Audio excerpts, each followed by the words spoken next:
was promised and pledged a mobile catering truck, and I just want to jump over through these glasses right now. I was over $14,000 in debt. My debt has been wiped, cleared. It is no longer on my credit report. I'm totally wiped out. I had a capital gains debt of $59,000, and they just told me that it's wiped out. I won't have to do it. The next day, I received a call from a major company, and received an offer letter in my email. My son said, "You got the wrong person." The boy put a gun to his head, and my son said, "Close my eyes, Ma." And I told him, "You just got to do what you got to do." And then the boy got back in his car, and the Lord spared my son's life. So that is my praise report. Well, a relative of mine had been diagnosed with a rare form of breast cancer in April this year.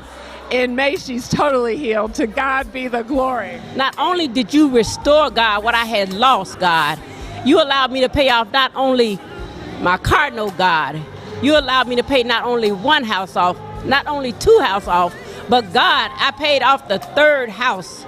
Today about my grandson that's graduating from Princeton on June the 4th with honor, loans. Everything is paid for. I took my test and I passed my test, and now I'm officially a registered nurse. And I sowed that seed that Sunday. That Wednesday, I received an unexpected check in the mail. Via my grandboy, he has allowed him to graduate from DuSable High School with a 4.0, and he has more than enough in scholarship money. That every house that I own is occupied. That God delivered my granddaughter, and I am here to say God is faithful, God is good, and He is greatly to be served. I got a letter stating that Samantha had been approved for $2,300 a month. And that $1,125 tax bill got reduced to $279. I don't know how it happened. I don't care how it happened. I just know that God did it. For 10 years I've been doing dialysis, but as of last Tuesday, baby, I got the call. It's been approved. I'm on the wait list, y'all. Now next time you're here, you would know that Della Major got her kidney. As I promised, it is time for me to do my running man praise report.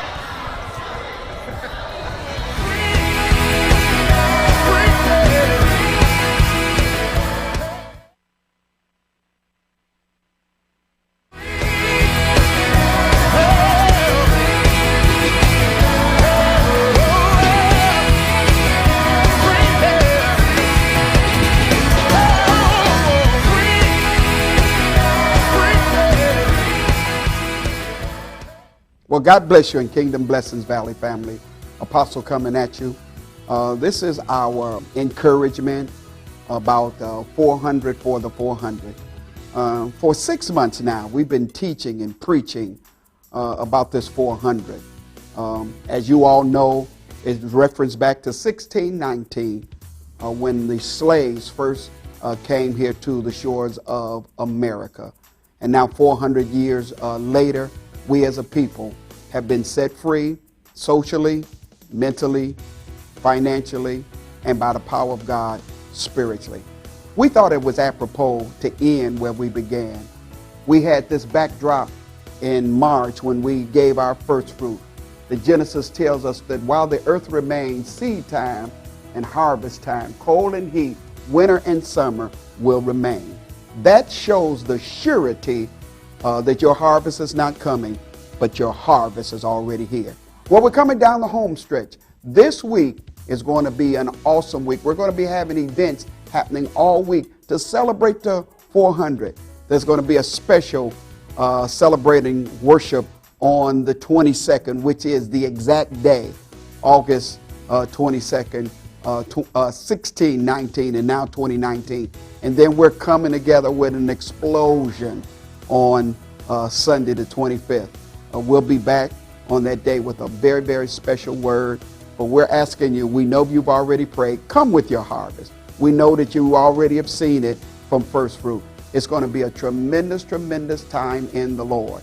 Valley, I miss you so much, and I will see you real soon. God bless you. Apostle, still here. And remember, your harvest is not coming. Your harvest is already here. God bless.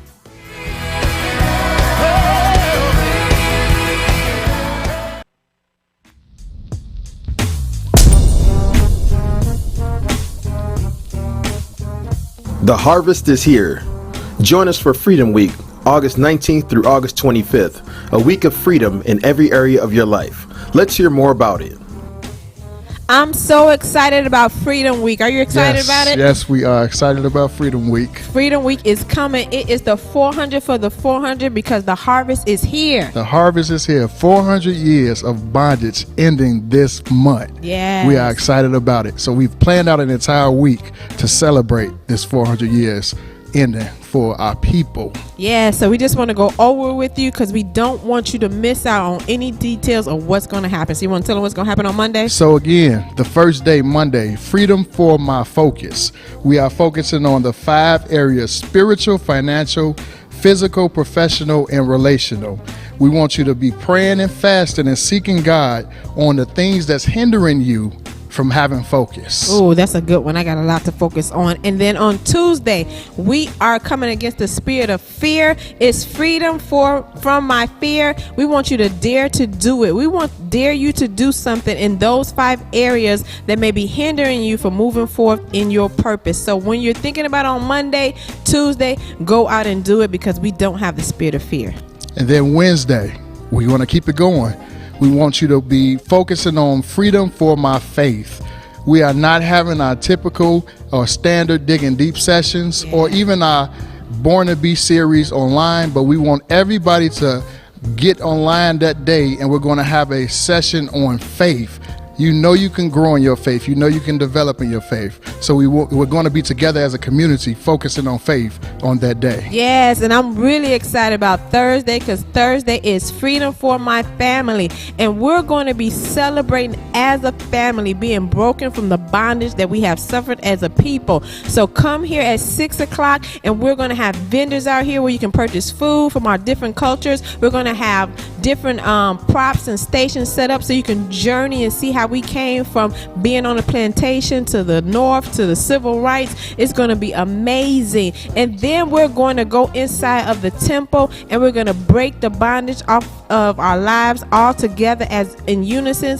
And then we're going to have 3 inspirations, and then we're going to have some decrees to make sure that this never happened to us and our generation again. Amen. And then Friday, we are focusing on freedom for my future, which I think out of all the days that we're focusing on individual assignments is my favorite one. Freedom for my future. We want you to go back and think about something that you've always wanted to do and put yourself in a position where you will do it now. We used the example before. If you wanted to sing and you never stepped out there to do it, go back, pick up that gift, and go do a karaoke night. We want you to do it. We want you to go forth in your future. Yes, and then we're having Freedom for My Fulfillment on that Saturday. We want you to go and do something, enjoy something that's been on your bucket list. Don't just go to the movies. You could do that anytime. But do something that you've never done before that you always wanted to do. Amen. And then Sunday, we are wrapping it up with worship together, but the focus is freedom for my finances.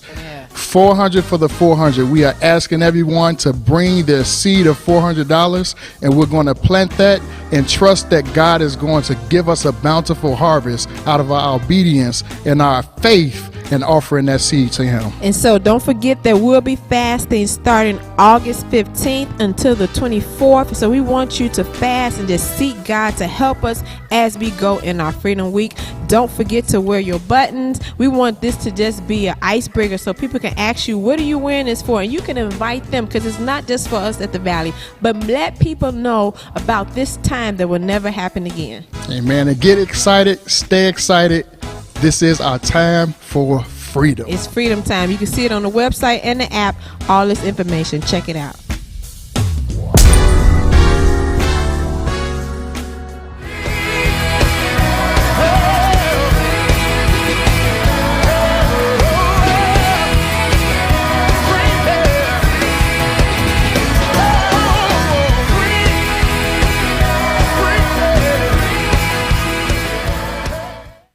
Hey, Valley family, this is Pastor Jeff. I am so excited about being able to share today as we focus on our freedom from fear. We're focusing on our freedom from fear.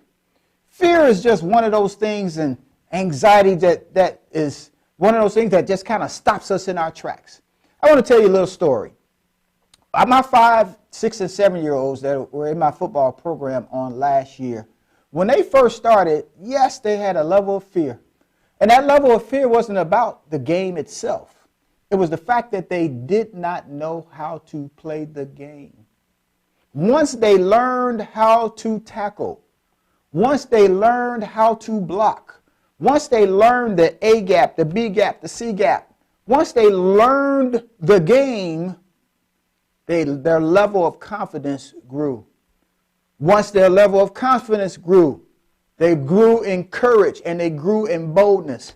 So I want to say to a group of people, and this doesn't apply to everybody, if you have a level of fear about doing a thing, learn how to do that thing. When you learn how to do that thing, your courage increases, your confidence increases, your boldness increases. So that's for that special group of people. But I'm going to also say anxiety and fear is only designed to take you off course. But somebody has to say in their mind, not this time. So when we focus our attention and worry about what could happen, what possibly might happen, it brings a level of insecurity and fear and anxiety. Here's a powerful yet simple reality. What could happen could not happen too.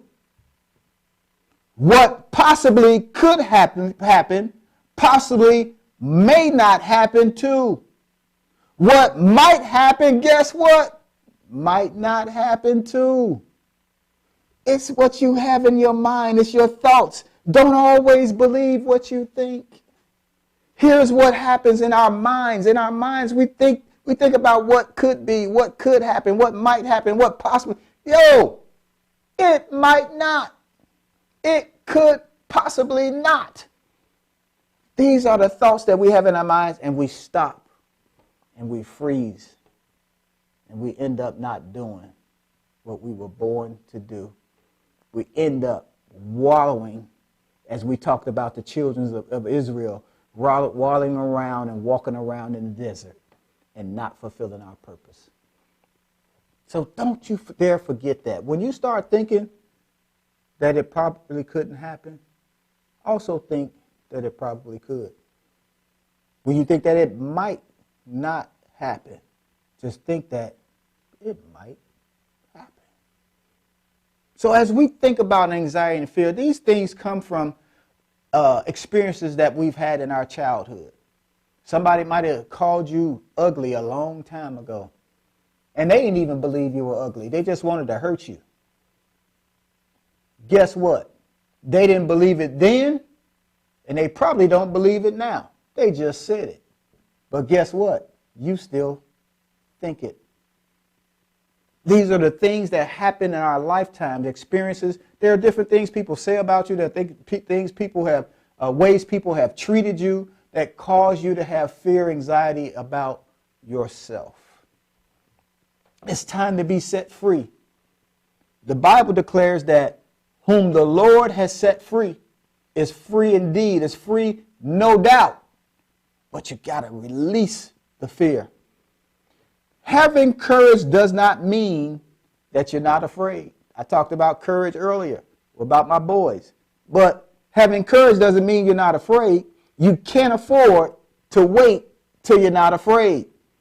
Courage is when you're afraid to do something and you do it anyway. Don't you dare think that our sports stars and actors and great men and women of their field, don't you ever think that there was no level of fear that they had. But once they begin to function in what they were born to do, or what their purpose was, they just grew in courage. They just grew in boldness. They just grew in confidence. Hey, there was a time, believe it or not, and I know most of y'all won't believe this, that I was shy. I did not want to talk to people. When my relatives came to my house, and my brothers and sisters can attest to it, I stayed in my room because I didn't like people. I didn't want to be around people.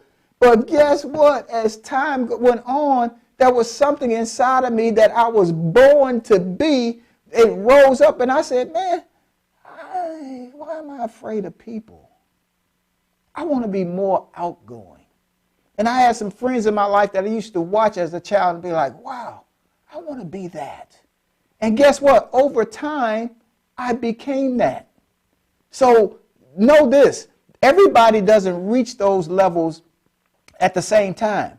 But I can tell you this, but if you desire to do it, do it. Get past the fear. The first time around, you may fail. And the reason why I put fail in quotes is you don't really fail, you learn.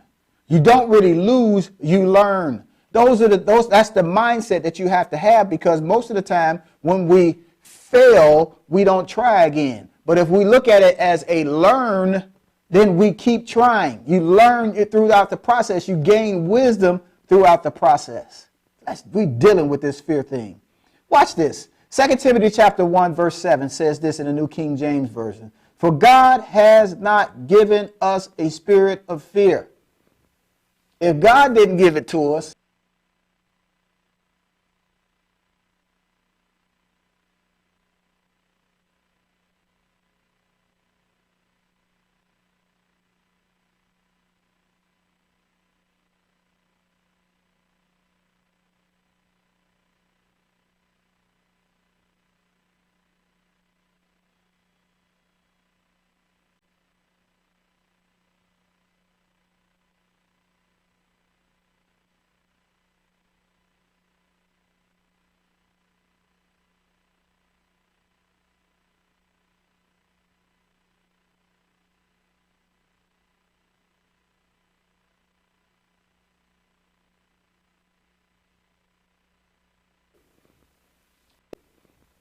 if God didn't give it to us,